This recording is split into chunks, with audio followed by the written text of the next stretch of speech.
എല്ലാവർക്കും വിമസ് ടാക്കീസിലേക്ക് സ്വാഗതം. ഇളയ ദളപതി വിജയുടെ സമയം തീരെ ശരിയല്ല. 2026 അദ്ദേഹത്തിന് നല്ല വർഷമല്ല എന്നാണ് തോന്നുന്നത്. എന്ത് ചെയ്താലും അദ്ദേഹത്തിന് തടസ്സമാണ്.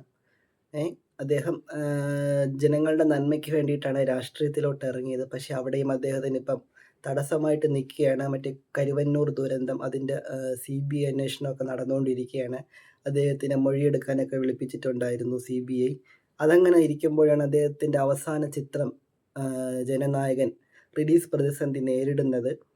അതുകൊണ്ട് തന്നെ ആ സിനിമയുടെ നിർമ്മാതാക്കളെല്ലാം കേസിനൊക്കെ പോയിരിക്കുകയാണ്.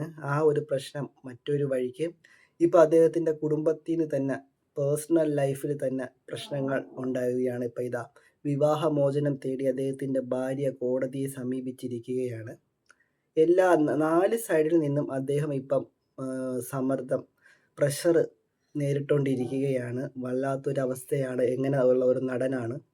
ഒരു കാര്യം ഉറപ്പാണ്, ഇതൊക്കെ ഒന്നല്ലെങ്കിൽ അദ്ദേഹത്തിൻ്റെ ഇത് സിനിമാ ലൈഫിൻ്റെ പതനം തുടങ്ങി എന്ന് കരുതാം.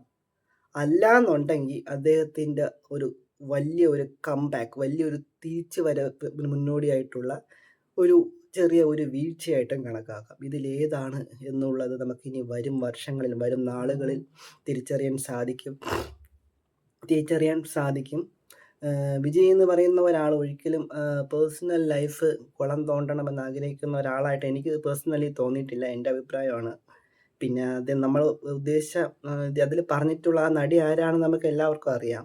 സ്വാഭാവികമായി വിജയ് അവരുമായിട്ട് നല്ല സുഹൃത്തുക്കളായിരിക്കാം. അല്ലാതെ അതിനപ്പുറം ഒന്നും ഉള്ളതായിട്ട് എനിക്ക് തോന്നുന്നില്ല. ഇപ്പോൾ രണ്ട് സുഹൃത്തുക്കൾ ഒരുമിച്ച് യാത്ര ചെയ്തു എന്നൊക്കെ പറഞ്ഞും കൊണ്ട് അതാവണമെന്ന് ഒരിക്കലും നമുക്ക് കരുതാൻ പറ്റില്ലല്ലോ. പിന്നെ അത് അവരുടെ ലൈഫാണ്. എന്ത് തന്നെയായിരുന്നാലും വിജയുടെ ഭാര്യ അതിനെതിരെ രംഗത്ത് വന്നു. കോടതിയിൽ പോയി. 2-3 വർഷം മുമ്പ് തന്നെ അവർ ഒരുമിച്ചല്ല താമസിക്കുന്നത്. അവർ സെപ്പറേറ്റഡ് ആണ് രണ്ടുപേരും. അതിനിടയ്ക്കാണ് വിജയ് രാഷ്ട്രീയത്തിലോട്ട് വരുന്നത്. രാഷ്ട്രീയത്തിലും അദ്ദേഹത്തിന് ഒരുപാട് ശത്രുക്കളുണ്ടെന്ന് തെളിയിച്ചു ഇരിക്കുകയാണ്. അദ്ദേഹത്തിൻ്റെ സിനിമകൾ ഇപ്പം റിലീസാക്കാൻ പറ്റാത്ത രീതിയിൽ പിടിച്ചു വച്ചിരിക്കുകയാണ്.